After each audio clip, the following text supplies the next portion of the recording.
Today I'm having a very important conversation with a mum named Kate. Kate shares very openly and candidly about her personal journey into motherhood, which involves the loss and grief around 2 miscarriages and 1 medical termination within the space of 1 year.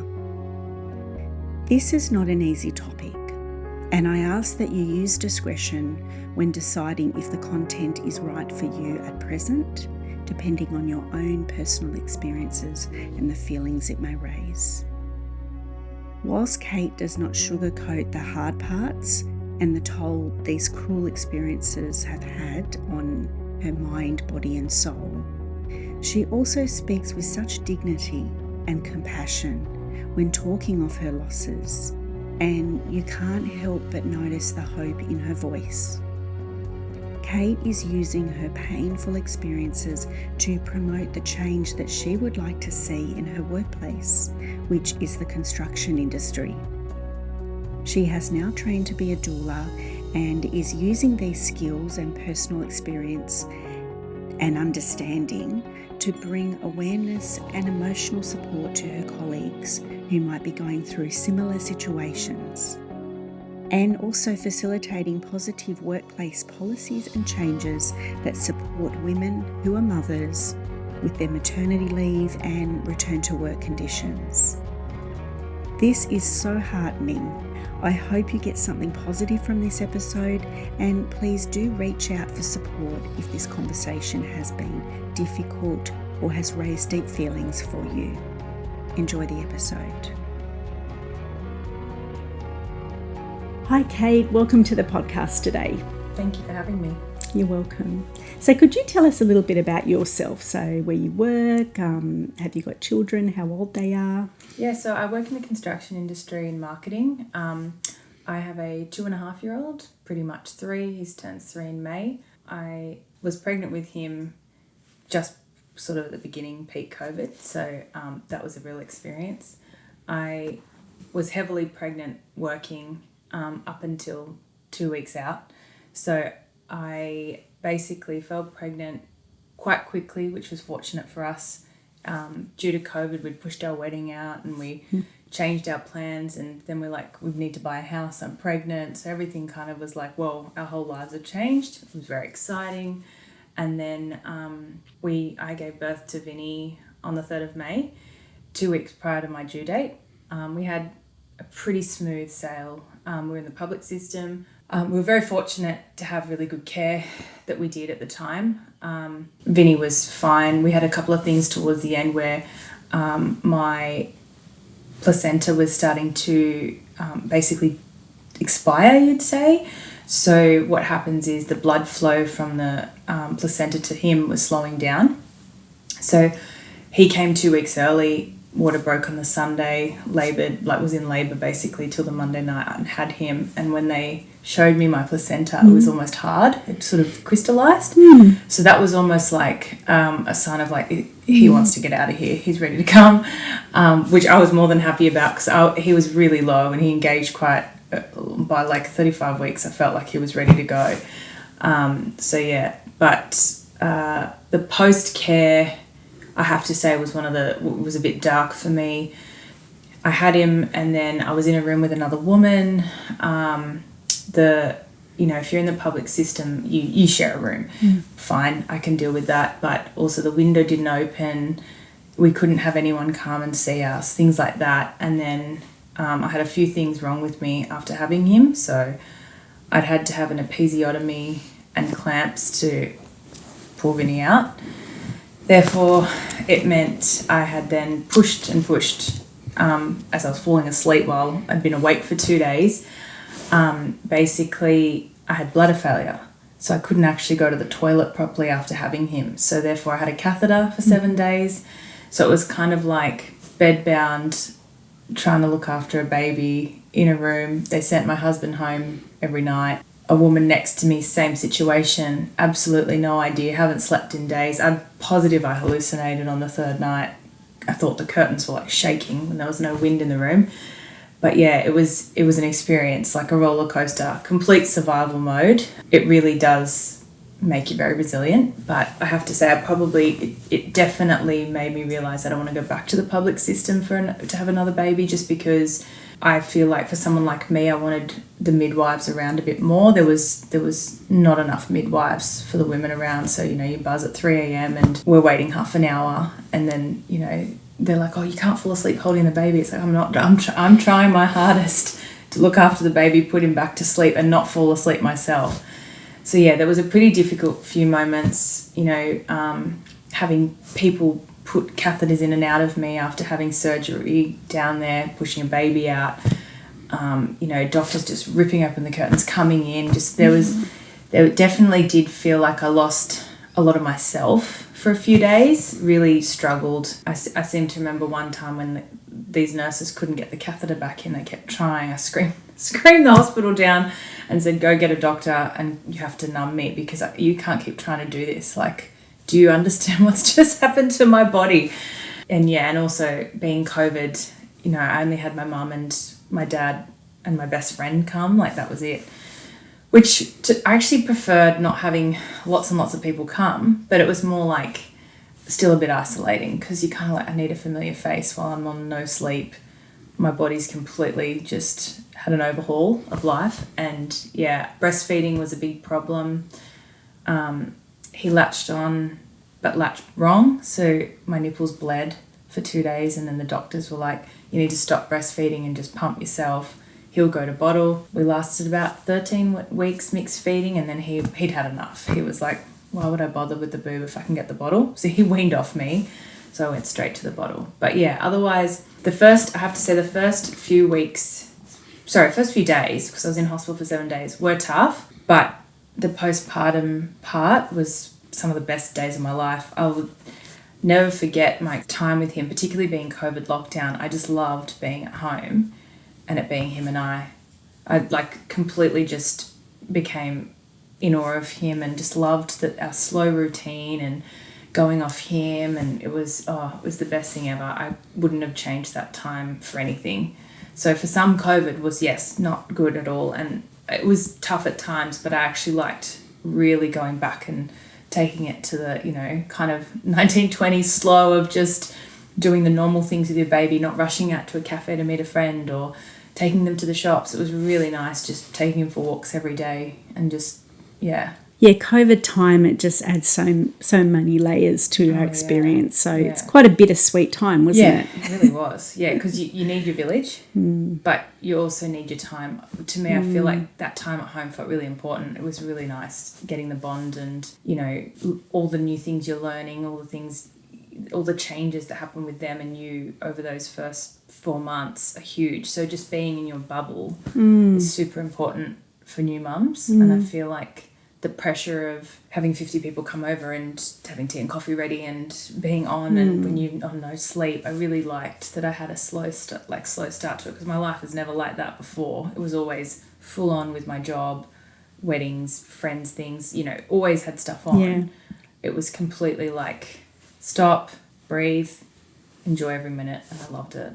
That's amazing. Yeah. It's amazing because as you've said, you're not necessarily were a type of person who wanted to slow down. No, yeah. What would you say it was that kind of gave you that new way of thinking? And I just really liked to have the kind of routine with him, not routining him where it's like, oh, he has to go to bed at this time, just more like we wake up, we have a slow start to the day. Like, I feel like maybe before I was probably more an anxious person because I'm so used to it, but I really relaxed and just enjoyed going for walks and doing mundane things like going and doing the groceries, enjoying just simple things. I loved every minute stripping of it. It back. Yeah, it was great. Really loved it. You obviously had a lot of oxytocin flowing as well.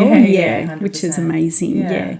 Yeah, so many cultures around the world just do, this is not something that they need to even be informing others about because they just naturally do this sort of cocooning 100%. and looking after the mother, 40 days of certain foods, all of that, which is so not normal in the Western world. No, it's really we not. sort of are thinking we're onto something here, but it's really a very old traditional practice. Yeah, but oh my gosh, like I now am completely different since then. Even him being 3, my life is so much slower. I don't, look to be out and about on a Friday or a Saturday night or filling up my weekends with stuff. I'm now like, oh, I need to make sure I have a free day on the weekend so that my husband and my son and I can enjoy our little bubble of slow mornings, getting a coffee, going to the park, doing the simple things we enjoy. Being at home. That's beautiful. Yeah, I'm so pleased for you. Yeah, thank you. So a lot of women will say kind of they've lost themselves in motherhood. Others will say they've gained, they're now the person that they were always meant to be. Yeah, would you feel that way? Yeah, big time. I feel like you always think you can sort of handle things, but until you've had a child, you instantly have to become selfless and you have to just put someone else first, and it doesn't matter what time of day it is, it's ready to go. Sick, nappies, everything, feeding. You kind of think, oh my gosh, I kept fearing my lack of sleep. I was never good on I'm go to bed 7:30, 8 every night. I'm a sleeper. I get up early, but I love to be in bed early at night, and I had this huge fear around the sleep loss. My gosh. And the first 6 weeks were grueling, but once I got, the sort of few hours of stretch of sleep, my husband would come home at 5, make me have a nap for an hour to get that bit of, it makes a big difference. Back into me for the night shift.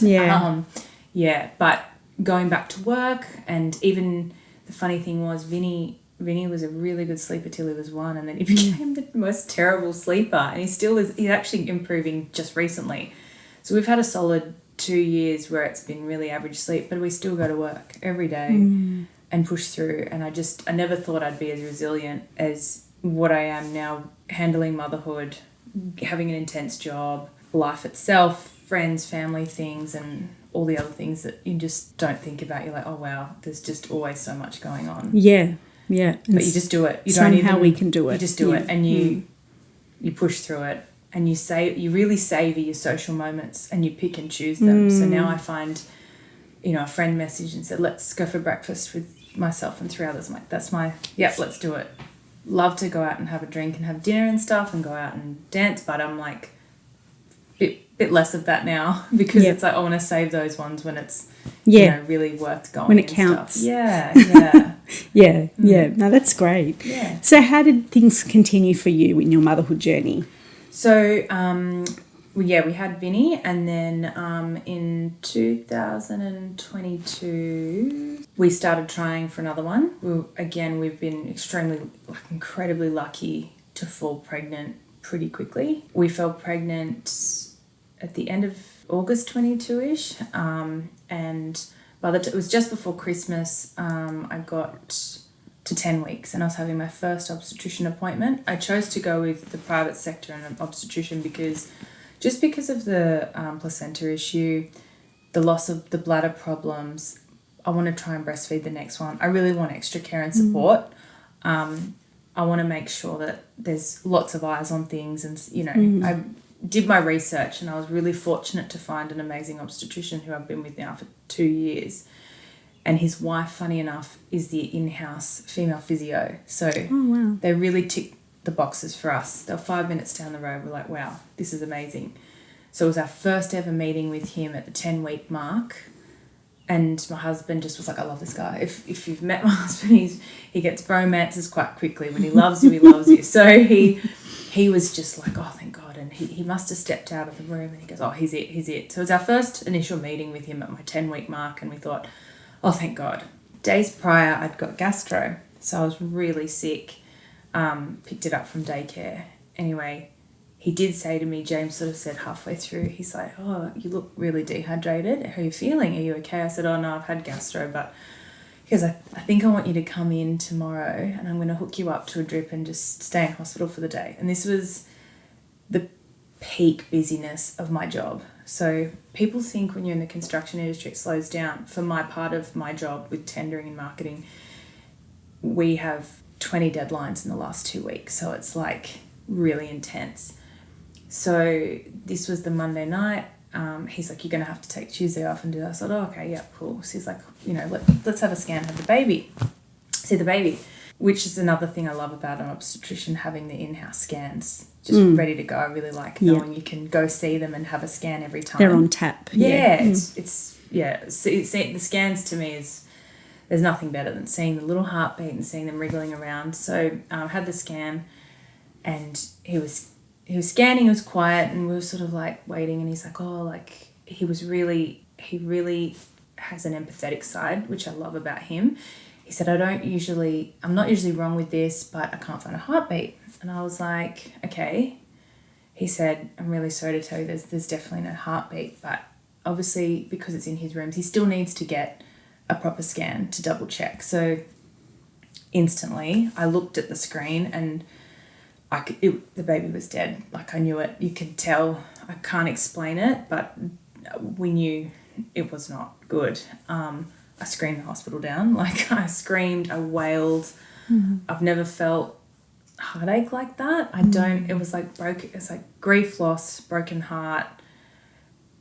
It just, like indescribable. Then he sort of let us have our time, and, you know, the hard thing was, it was like a Monday night, 5:00. My son's daycare shuts at 6.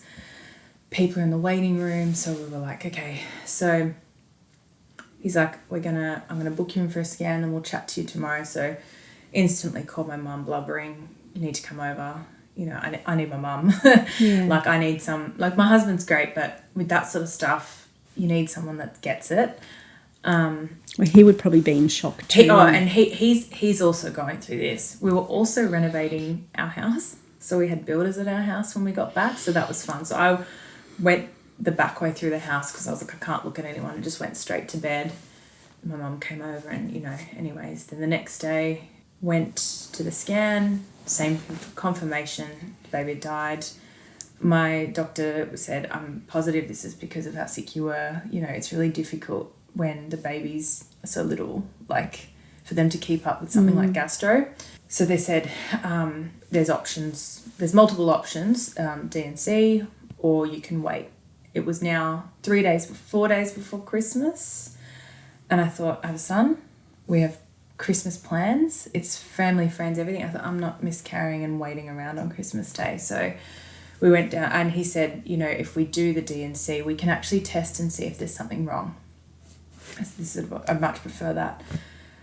So then I was booked in the Wednesday. So this is Monday, Tuesday, Wednesday. Had the D&C. He was extremely gentle. He explained everything really well.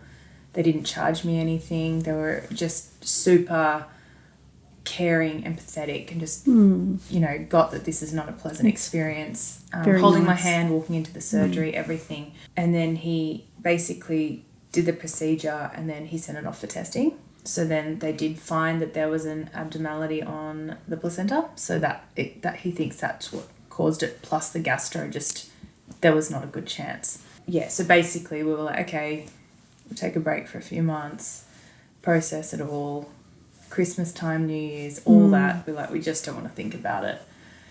We'll start again next year. So then after meeting James, we thought, thank gosh we have him. We're in incredible hands. He's really good at finding the facts. He's not about just going, okay, have a D&C, see you later. He's, you know, every time you see him, he's sort of like, how you feeling? And that's what we needed at that time, and we've still got him. So it's been a really good sort of relationship we've had. Then basically April, Christmas, done. He said, you need to wait a certain period. So we waited until Feb to start trying. We fell straight away. Again, incredibly fortunate. We are so thankful that we can fall pregnant so quickly. And I kind of went in a bit like whatever, hopefully this works. I still had it in the back of my mind that something could happen. Then it got to just before Easter, and I was at work, and my 2 coordinators were on holidays. I was so stressed. I was working full time. I was running around like a headless chook. And I was at work, and I suddenly felt crampy, and I thought, something's not right here. I was like, I'll just go to the bathroom. And I was like, oh, okay, I'm bleeding. So I work in a male-dominated environment, so I was like, okay. I went and told a female colleague, who's a really good friend, funny enough, externally out of work. She told my friend, I said, look, this is what's happened. I'm going to go straight to the hospital. There's a hospital near us. Went into emergency there and just said, look, I'm miscarrying. I think I was 8 weeks at this point, and she said, oh, you go up to another area that cater for this. So they sent me up there, and I sort of went in and said, oh, hi, I went from emergency to another area, which was more like a little clinic within the hospital. And I said, oh, I'm here because I'm miscarrying. I gave them something, and then they said, okay, take a ticket and sit down. Oh, wow.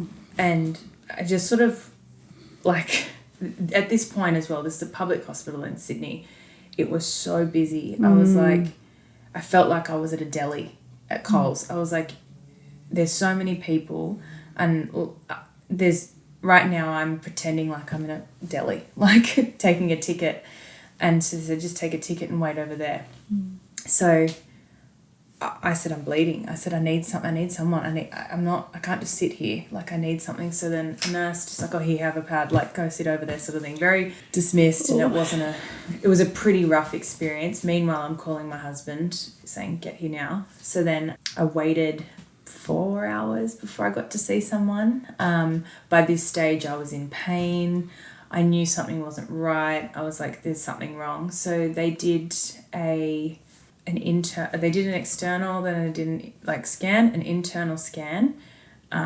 Again, no real thought that what they're doing is quite uncomfortable at this point. I'm basically miscarrying, and you're doing an internal scan, which is quite invasive. And then not really giving me answers. It was just chaotic, to be fair, and the whole situation was just awful. So was this still in a COVID high alert phase? Not at all. Okay. It wasn't.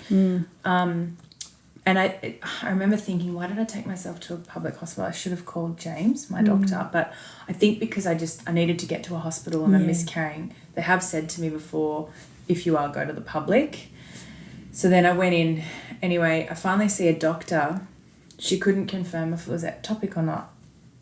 I said, okay. So I didn't know what this really was at the time. And I thought, she's like, she wrote all these notes down, crossed things out, didn't give us any answers, and said, you need to come back in 2 days so we can see if there's any change in your levels, and, if we can see, because there was something still inside. They could see it, but they couldn't tell, is there a twin in there? Is there something still in there? Because my levels are going up and down. Right. So they were really just not giving me answers. So then I went home. They needed, which is funny things with miscarriage, you do kind of need, if it's a slow and long miscarriage, which was what this was, you kind of need time to see what's going to happen, because you don't want to rush to do something wrong. But they also sent me home not confirming it's ectopic. So then I started to feel really uneasy. And so I was home all day on the Wednesday in bed. I started to have blood clots. I was really crampy and uncomfortable, lower back pain, all of it. Called my doctor and said, look, this is what's going on. I think he was in delivering or doing something at the time, and they said, we'll get him to call you. So then Thursday came round, had to go back to the hospital to have another scan. Basically, they never really confirmed it was a miscarriage. So I still left there with we assume it was. They couldn't give me a definitive answer. It was hours and hours of waiting around the hospital. My husband and I just clueless. We left and they said, come back in 2 weeks for a scan. So luckily James called me that day. He got all the reports sent to him and he was mortified at the results. He's like, what they've written is that you can't cross this out. I'm on a medical board, this is wrong. You don't just write something, cross it out, almost question mark what's going on. That's not how doctors operate. So then went to James. He then rushed me to do an emergency scan because he was worried that it was ectopic, which is quite dangerous. Could you maybe, just for the listeners that haven't heard of that before, are you able to just briefly explain what that means? So ectopic means it gets stuck in the fallopian tube, so therefore it can do a lot of damage to you. So it's pretty rare that you don't really have you can't have a baby out of your fallopian tube, but basically it needs to be removed surgically. It's painful. It can cause blood clotting. It can cause all sorts of problems for you, and it can be fatal if it's not treated properly. So them letting me leave the hospital is malpractice in most doctors' eyes. So he rushed me to Sydney Ultrasound for Women, which are incredible. He got me into someone and then a specialist above them straight away. There was no mucking around.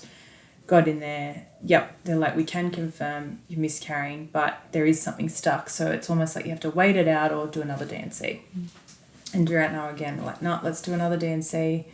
I don't want to be trying for another baby and just hoping that whatever's in there has not come out. It felt better to flush everything out, basically. So then went back to James. He's like, yep, confirmed. Another D&C. Great. So then again, back to square one, deflated, exhausted, hormonal, emotional, all of it. Really, really struggled with that one. So that was Easter. I wanted to try really hard. Naturally, I'm someone that tries really hard to be like, I'm fine.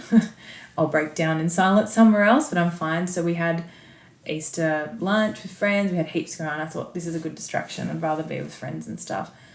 So yeah, I'm really sorry that you've had those experiences, and it's further exacerbated by just not feeling a lot of safety in the system. Yeah. I think it's such a vulnerable time, and yet it's often approached with such a mechanical approach that doesn't, as you've said, doesn't really see that there's a human behind that with emotions and feelings. Yeah. So how did things go after that? So after the second one, we were back with James, and he said, yep, wait a few months. Again, so we waited, tried again, felt pregnant. We're like, wow, again, incredibly lucky, praying for the best, expecting the worst. So this was last year, 2023. I couldn't tell you when I felt pregnant. It must have been around, August. So got to week 13, everything was looking great. We found out the sex. We didn't with Vinny, so we found out the sex. Really excited. Also like, wow, we're going to have 2 boys. We were over the moon, but also for some reason we had it in our heads we're having a girl, but we were just ecstatic to find out the sex because it was just kind of exciting to now think about our lives with 2 sons. We had an IPT. I was obviously, at this point now, I have lots of extra scans. I was also taking progesterone. So progesterone pessaries are something you insert every night and put them inside you, kind of like a tampon before you go to sleep. That is just helpful to boost the hormone into you and also helps to prevent miscarrying. So I was stoked. Like, I got to week 13 and I was like really happy. I had the scan that's about 13-14 weeks, which is, I've already, kind of told people now I'm having a boy, whatever. And then I was having my 13.5-week scan. And it's funny, I was at work and thought, I'll take my stuff with me just in case I don't come back. I don't know why I thought I wouldn't come back to work that day, but it was the middle of the day. But I was like, just in case, I'll take my stuff. No idea why that went into my head. Went into the scan, routine. I've met this woman that many times. We have like almost a relationship, chatting away. And it was really long, and she was looking and she said, I'm just having a little bit of trouble with the heart, just seeing the heart. And I said, yep. And it felt really fine. So I'm just going to get another doctor. I said, yeah, didn't care. She was gone for a while. So I rang my husband. I was like, I don't know what's going on. I'm getting this woman. But then it suspiciously was too long. I was like, why is she taking so long? So then another woman came in who didn't have the greatest bedside manners and sort of was like, hi, how are you? Very, a bit abrupt and compared to this woman and this other woman. And she said, we're just going to try and find the heart and see how the heart structure is. And we thought, okay. She said, she started asking me some strange questions, like, why did you go with an obstetrician? I was like, because is that important now? Like, this is my journey. I was like, because I've miscarried twice and I need extra support. I need to, ensure I'm getting extra scans and I need to be on progesterone and whatever else. And she said, okay. And she was sort of just sussing it out. And she said, okay, so what I've found is there's abnormality with the structure of the heart. At 13 weeks is when the heart's fully structured. So that's it. Once the heart's structured, it's just going to grow and get bigger. There's something wrong. And she said, this isn't looking good. And then from that moment, I think it's like I lost my hearing. I couldn't hear her talking to me. I just stared into space and I just completely like blacked out. From the minute she said that to getting to my car, they had spoken to me. I'd like said yes and no and whatever, and I could not remember anything they said. I had to get my husband to call them and say what's the next steps. So basically, to be honest, I don't know the technical name, but you have two arteries. One artery was blocked and the blood was going down but going back up. So therefore, if that's happening at 13 weeks, it's not good. So my doctor, my OB, then rang me and said, "Oh, Kate, I can't believe it. Like, you've got so far. Like, again, we've got a relationship with this guy now." He just was like, "I can't believe it." He was devastated for us. So he said, "Let's have a chat. Come in." He said, "So what we're going to do is I'm going to send you to a specialist at Sydney Ultrasound for Women who she specialises in scanning babies' hearts." Mm. So we were like, wow, okay, so this is Friday. She said, "Can't get you until Monday." Fantastic. We have to wait 2 days to sit and hope that something's not wrong. I knew this was it. I knew this was not going to happen. I was trying to hope for the best, but when it's the heart, this isn't going to be a result that's going to be good no matter which way you look at it, because it's going to have to be some kind of surgery for the baby or something. But he didn't want to do anything or jump to any conclusions until he'd had this specialist look at it. But yeah, he definitely was like warning us this isn't going to be good. So then luckily enough, we'd booked a weekend away with my nieces and my brother and sister-in-law, and we had a really nice time just to keep focused on the kids. Had a great weekend away, and then went straight back to Sydney Monday, dropped my son to daycare and went straight to the specialist, and basically went into a first room, and it's like a couch, tissues and a table, and a genetic counsellor came in and just sort of really actually explained it really well, because this stuff is like mind-blowing. But basically she said, "Look, there is a structural problem with the heart." And I said, so instantly I'm like, what did I do? What have I done wrong? What did I eat? It's blame game, right? And which I did with all of the miscarriages. And then she said, "Every single woman that comes in here is the same thing. What did I do?" She said, "This is completely out of your control." She's like, basically, when the heart's forming and the cells are going in their right directions, one cell goes the wrong way. So we're like, okay. So she said, you'll meet this doctor. She won't talk. She'll be really quiet. You do an internal and external scan for a really long time, and then she'll tell you her assessment. So went in, lay down, internal for 20 minutes or something, external for another 20 minutes. And she said, "Yep, I know what it is. Okay, like, get yourself together, sit back down." So basically she drew what it was, explained the heart problem, and she said, "This is what this is." She said, "Now I'm going to explain to you how the next 5 years of your life will look." I said, okay. So she basically said, if you make it to 40 weeks and you don't miscarry, which is pretty likely to happen with a heart problem, because it's got to grow, but it's only getting more pressure from other organs and things like that. Like it's got to try and grow in an environment that's like it's growing wrong. So it's then affecting other parts of the body. So she said, if the baby survives, you're most likely going to be giving birth into palliative care. I said, okay, if the baby survives. She said, if the baby survives, you're looking at 3 surgeries for the heart by the time it's 2. And then she said, you also have to look at your son, your husband, your relationship, your financial side of it, your job, how much time you're going to be in hospital. Like, basically did a timeline of our lives just to fully give us an understanding of what happens with these heart problems. And so my husband was like, no. So meaning, we can't go ahead with this. And I was sort of like, well, I am in my mind, like, I'm not terminating a baby. And I was like, how has the universe done this to us? How is it that by the 3rd one, it's now up to us? Or we risk that I'm going to miscarry at 20 weeks, miscarry at 25 weeks, and basically hope that this baby survives when it's looking very unlikely. They also said that each surgery has a high chance of not surviving. So we were like, okay. So then we said, what do people do in these situations? Like, what do people do? She said 95% don't go ahead with the pregnancy. So 5% do, and then they end up with that life. So surgeries, hospital, and sometimes, children don't survive. It's like, okay. She said you have to think about it from a point of view, bringing a baby in and the ripple effect you think about how good it is when you have a baby and you're like, the ripple effect of joy. Like I see it in my parents, I see it in my husband, I see it in friends, and when they have babies, like the change in your life when you have a child is like nothing else. And the thought of that all being stripped away from you in the most cruel way is like, it takes your breath away. So then we went back to the private room, sat down. My husband's like, we can't do this. We can't. This is almost cruel to go ahead with this pregnancy. And I was like, I was sort of like, well, hold on a minute. This is my body. Like, I'm the one that's bearing these children. I don't know. Like, I want to talk to my obstetrician.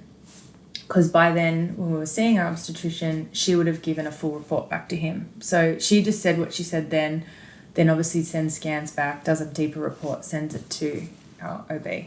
So we saw James that night, and he sort of was like, it's a bit of a no-brainer, but it's up to you guys, but you know the facts, you know what you'll be dealing with for the rest of your life, sort of thing. So then obviously we were like, okay, well, in that time frame of leaving the specialist to seeing him, we both decided this is just not going to work, as grueling as it was. And then we said to him, okay, well, I guess we have to have another D&C. So a D&C is basically a gentle vacuum removing the baby, the fetus, and it's really uninvasive. You don't usually have a lot of pain after, and it doesn't take long. It's gentle, and I didn't have any pain after the first two, because James was very conscious of saying, we make sure that we're not rough, and making sure that you have a pleasant post sort of recovery. So then he said, oh no, Kate, I can't help you with this one, sort of thing. And we were like, what? And he's like, oh yeah, unfortunately, when you get further along, you are now classified as having a medical termination. And we're like, okay, what does that mean? He said, well, I'm not equipped to do that surgery. I'm not trained to do that surgery. You need to go to an abortion clinic. And I just thought, of course.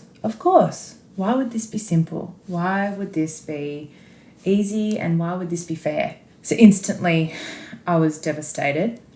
So then he basically, explained everything and what this procedure was about and what would happen. They said they'd do more testing again. So basically same as what he'd done before to check what was going on. And then they were going to do some extra testing, because usually after 3 technical miscarriages, they start to then look down the IVF route or getting other specialists to look deeper into what's going on. Why do you keep miscarrying? So that was the plan after 3. James and I had already had that plan. And basically, if I'd had a third miscarriage, I'd see a specialist to look at the 1% reasons why you miscarry. We couldn't do that, because technically I was going to have a baby, but then we had this 1 in 200 heart condition. So we're kind of just like, okay, well, the baby... So it kind of gave us hope that, wow, okay, I wasn't going to miscarry, but then this horrible thing happened of your baby's got a 1 in 200 heart condition. And then funny enough, I found out later that a lot of people have had the same problem. But if you don't get a particular scan at 13 weeks, you don't find out till 20 weeks. Right. So, yeah, it's much worse once you get further down the road. So then I have to go to an abortion clinic. So then book that in, same sort of thing.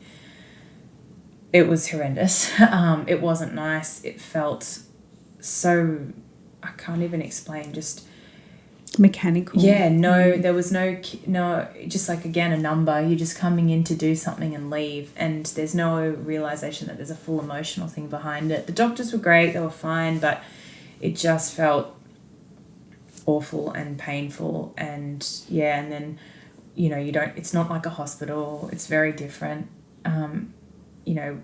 You wake up in a chair, and then unfortunately I reacted to something they gave me, and I was vomiting all the way home, and then it was quite painful compared to the last 2 procedures. So I was in bed for a few days, and then, so then basically that was in October, November, and now we've just sort of taken a break until we're ready to start trying again, a few months, and giving ourselves some time to, recoup, get our bodies healthy, trying to do anything we can to make sure that for the next baby that we can do whatever we can to try and make sure that the baby's going to be healthy and grow normally and everything else. So I'm on obviously just vitamins for the next... I'm taking vitamins anyway, even though we're not pregnant, but he's just like, get your body prepped with the vitamins, and also Megafold 5 just to help. That apparently helps with heart structure. So then, yeah. Okay. Yeah. Oh, I feel like I need to take a deep breath. Know, sorry. That was big.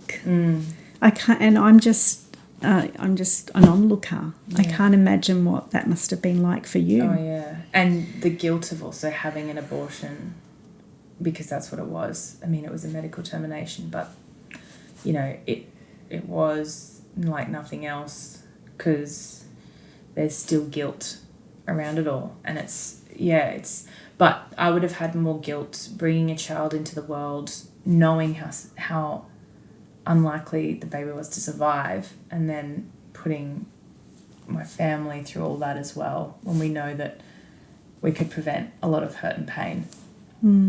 Yeah.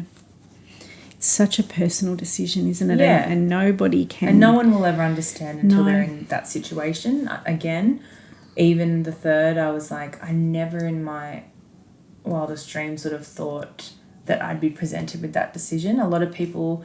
you have the conversation of, if there's something wrong, I'd terminate. And you say that when you're not in the situation. But when it comes down to it, it took time for me to really process this and say, is this what I want to do? Should I be doing this?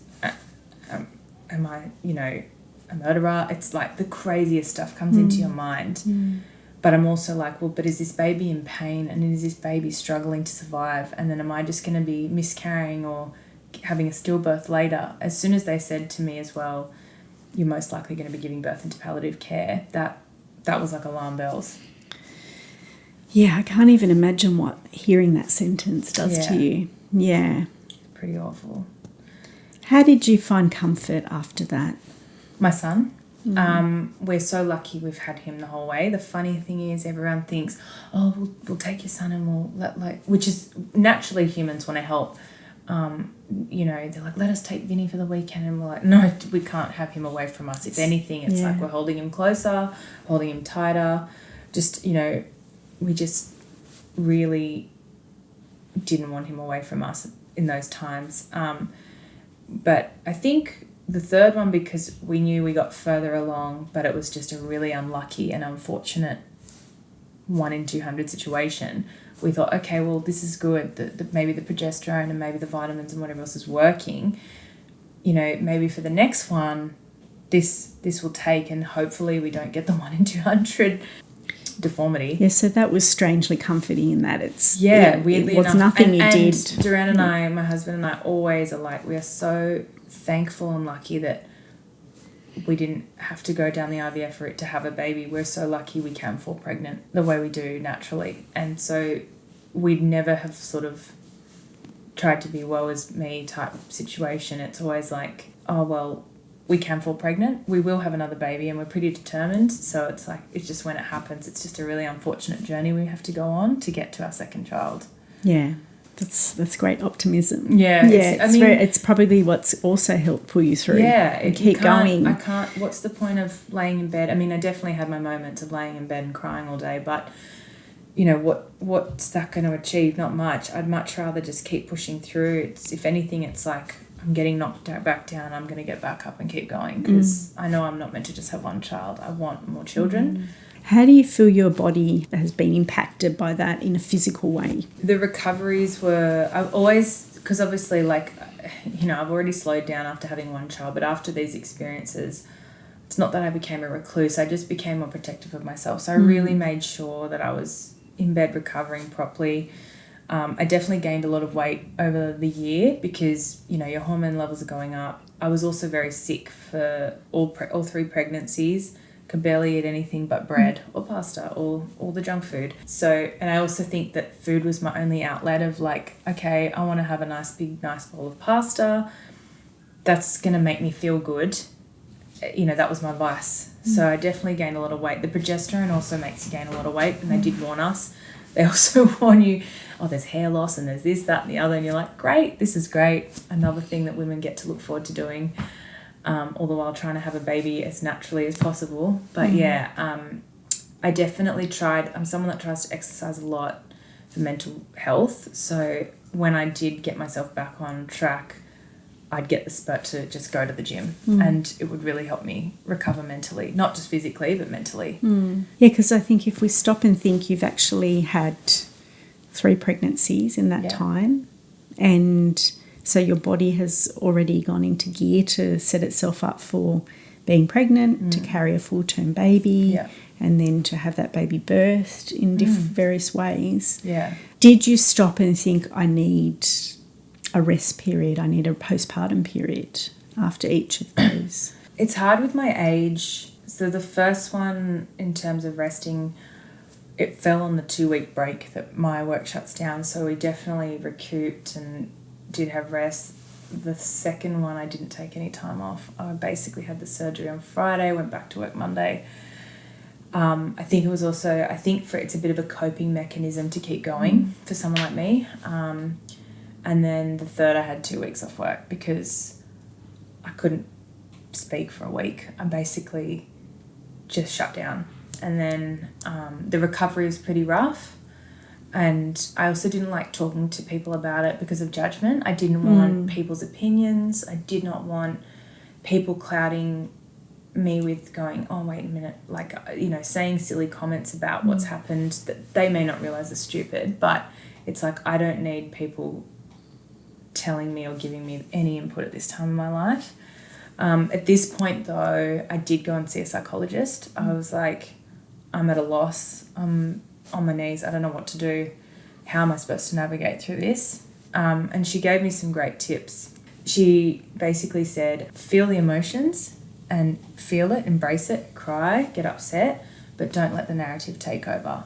So all the blame, all the horrible talk to myself internally about it, don't let it in. So that was really good advice.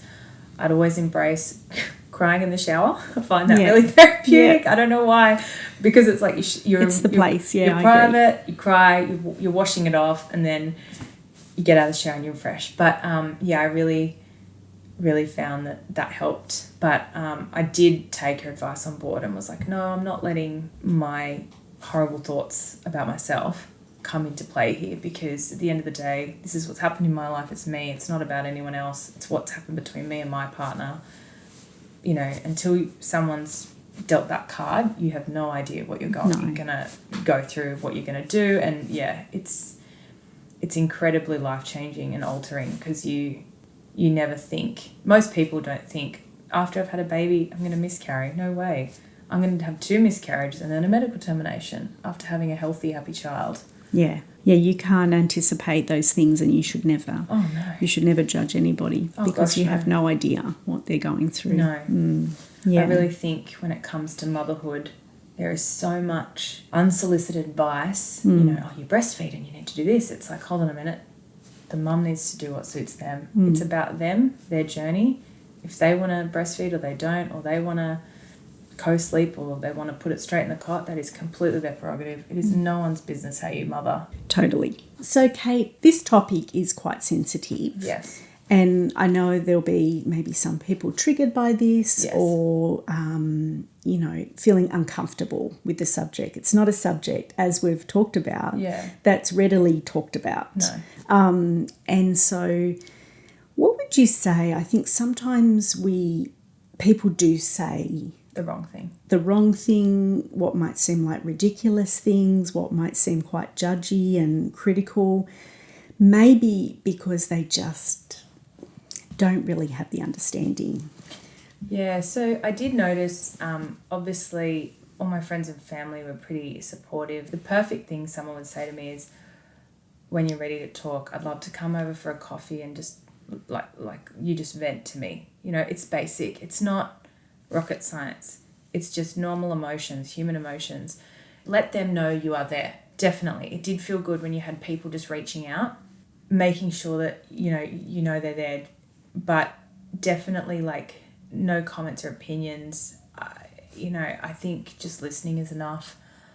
Saying any comments towards the experience is just pure ignorance. You don't need to say anything to someone that's gone through this. It's like when someone dies. You just want to be mindful that you don't need to say too much. Less is more. Less is more, yeah. Yeah, I think it's also just another subject that people are very uncomfortable with. They're not, Yes. It's foreign to them. They're not used to talking about it. Because death is quite a taboo subject in our society. So having these conversations in the workplace and just in day-to-day life will hopefully mean that this sort of content is no longer taboo, but we can start sharing a bit more, because I think you've also brought out that so many women are going through this. Yes. And if we're talking, then they might feel like they've got permission to talk too. Definitely. I really do hope this does make women less quiet about it and, acknowledged. There's plenty of organisations out there like Pink Elephant that, they really rally for women that go through this. I don't understand why it's kept so quiet. I mean, it could be because it was once shameful 50 plus years ago, but now it should be like really talked about.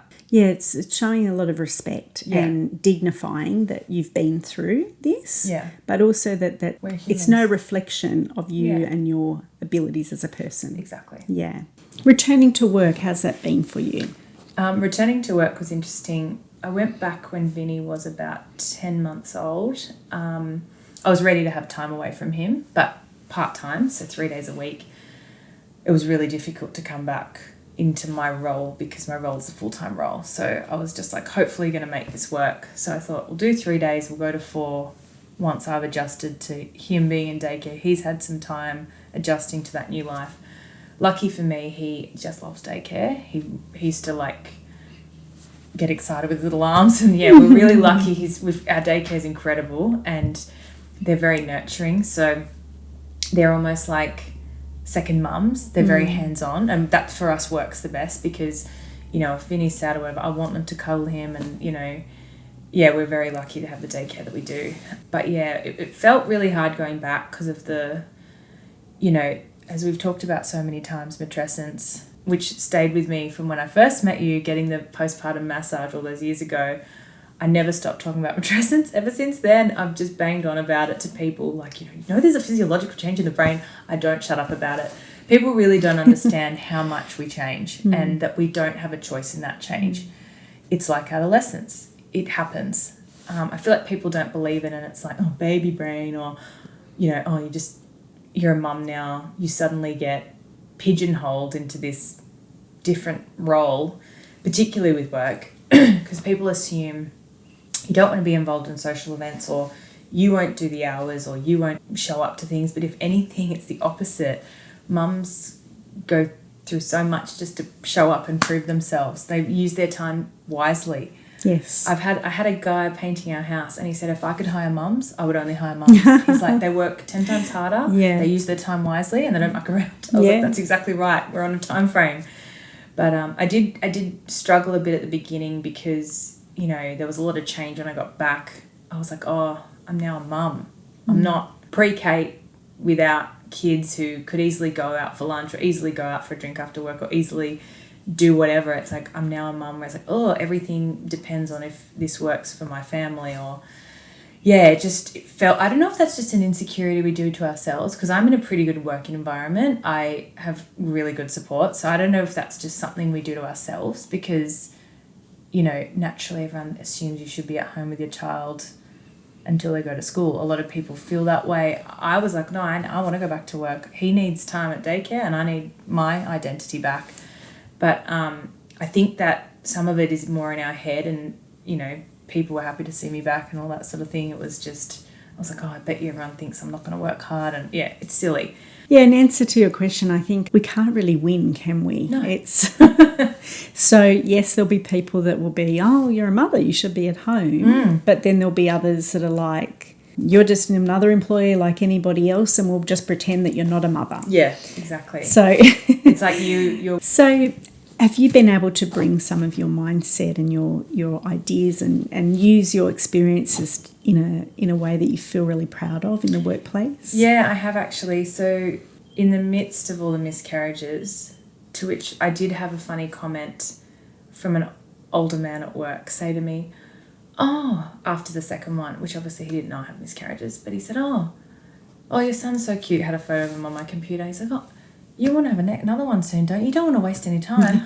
Oh, gosh, blah, blah, blah. And I said, no, John, I've had 2 miscarriages. Is that what you want to hear? And he was so shocked. Oh, I didn't know. No, you wouldn't know.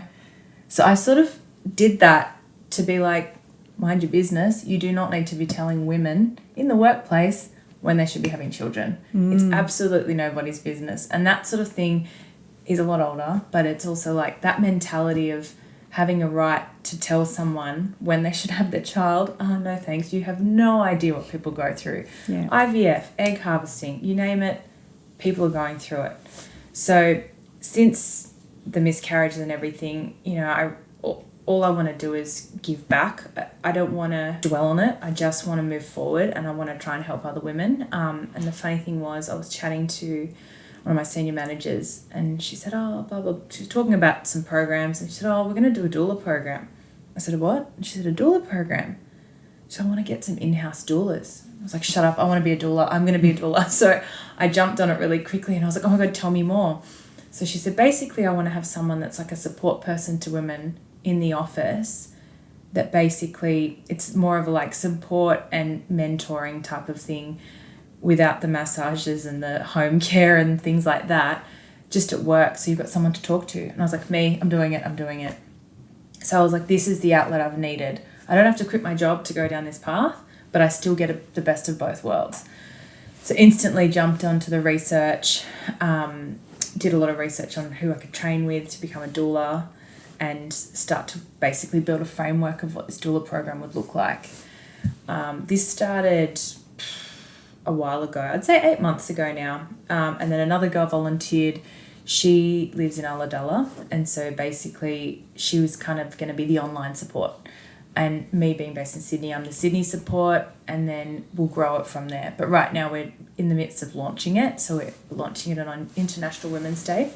But we've built the framework and we've come a long way, but we are both fully trained doulas, so birthing and postpartum doulas.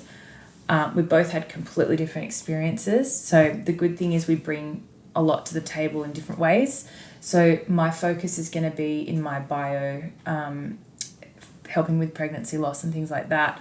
And she can obviously help with that. But, if there's someone going through a miscarriage, it makes more sense for them to contact the program, because it's through kind of like an email and everything. And it's very private. There's no paperwork involved. It's very much like, we're here to support you privately and help you on your journey while you're working, because, you're in construction. If you're on site standing up all day, 6 months pregnant, something has to shift. So we're sort of the linchpin between the manager and the person, and also just the person's well-being and being compassionate for them, being the person they can go to when they're like, oh, I think something's wrong. What do you think I'd do? And we just say, if you're not, giving them tips like call the doctor, do this, nothing medical. It's no advice other than just that simple stuff that mums give to mums. Also just there to listen. My biggest thing on this program is listening. I feel like everyone wants to give you advice. Everyone wants to give you their 2 cents, but no one listens. So a big part of that is letting them just say how they feel. Or again, obviously we want to give them tools and tips and tricks, but we also want them to be able to vent. They're unhappy, they're miserable, they're, struggling, they're not coping with their workload. They need an outlet, and that's kind of what myself and this other girl are doing. So yeah. That's incredible. We're really excited. Really, yeah, that's amazing, especially in your industry, which is very male dominated. Yeah. And I can't even put into words how amazing that is, that it's coming into a workplace, and it's coming into a workplace that you would probably least expect it. Yeah, and women tend to work 10 times harder in our industry because we're up against so many men. Naturally, we work a lot harder to keep up and make sure, things are getting better, they're improving, but it's definitely not quite at that level where we're not 50% women in the construction industry yet. It's a tough industry. It is, and it's really difficult at times. It's tiring, it's exhausting, it's, long hours, but when you are passionate about it, you'll put in anything you've got into it. So you'll see, Mums are such an asset to the workplace. They really are. And I've since had a couple of women come up to me and, since the doula program's about to be launched, and obviously some people know my journey and they know I'm doing the program, they've sort of come up to me discreetly like, oh, can I have a chat? And which I'm really happy this is happening to get that out of them, to get them to talk and have someone acknowledge their feelings, because, there's not much you can say to someone that's gone through a miscarriage that's going to make them feel better. Just listening to them, letting them vent, letting them have it out. And also, they can then, a lot of them be like, oh, did you find this? And you can be like, yeah, like that's right, I did feel that way. And, just having a little bit of recognition with them, because grief, like, it's like losing a parent or a sibling or something. I fully could not understand that. And I know a lot of people that have lost their parents in the last 12 months, and I feel so awful not being able to connect with them. I can be there for them. I can't really understand it, but I can understand the grief side, but that kind of loss I can't understand. So it does feel good when you can help relate to them that this is painful, it's going to hurt, and it's going to take time to get through. Yeah. But let it out. Don't bottle it up. Don't feel you have to hide anything you don't want to. Talk about it to who you need to talk about it to, and, acknowledge your feelings. Women would feel so validated and so understood by you because of your experiences.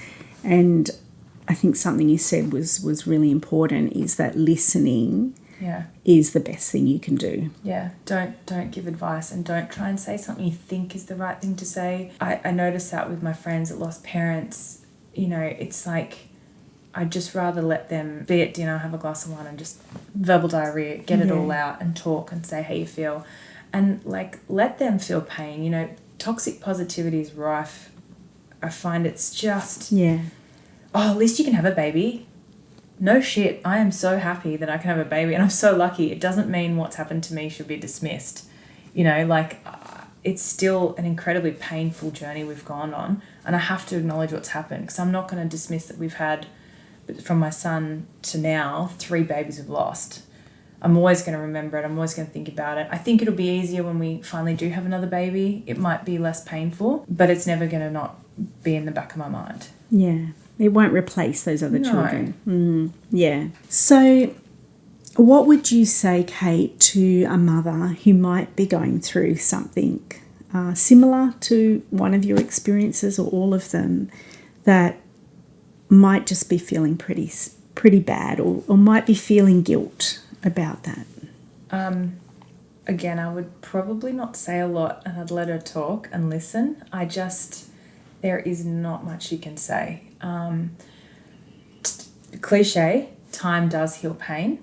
I've come a long way since the 3rd one, and I think also setting time for yourself to enjoy life again. So after this happens to you, if you can, take 2 months, 3 months break before trying again, and completely enjoy your life and go back to it. And we did that with the 3rd one because it was Christmas, New Year's. We're going to Queensland for a break in January. So I found that I felt like I checked out as a parent at periods of time last year, and all I wanted to do is just spend quality time with my son and my husband. So it's really important to acknowledge what's happened, but also give yourself time. Do a lot of self-healing.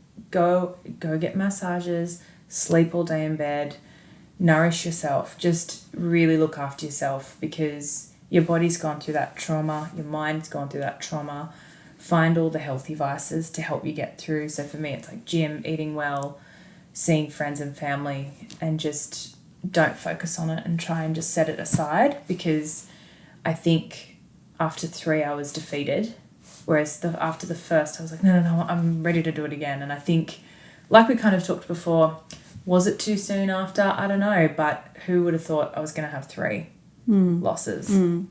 Yeah.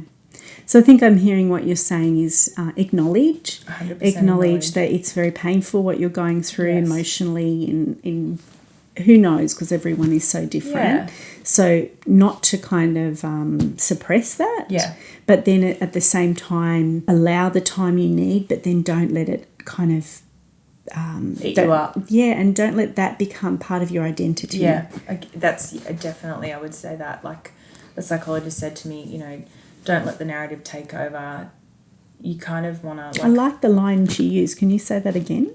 So basically she said, feel the feelings, let it all out, cry, acknowledge it, but don't let the narrative in your head take over. So don't let all the self-doubt, the nasty talk to yourself, which I did a lot of, take over and drive you into like a deep depression and darkness, because I definitely felt pretty flat last year. You can go down that depressive state pretty fast. Yeah, it's sort of a default. Yeah, and you can't blame anyone for doing that. No. Like I can see why people turn to alcohol and drugs. Like when you've had some really horrific things happen to you, it's like, why not numb the pain? Yeah, no, it's very hard. It's so important to seek support during this experience, because Definitely.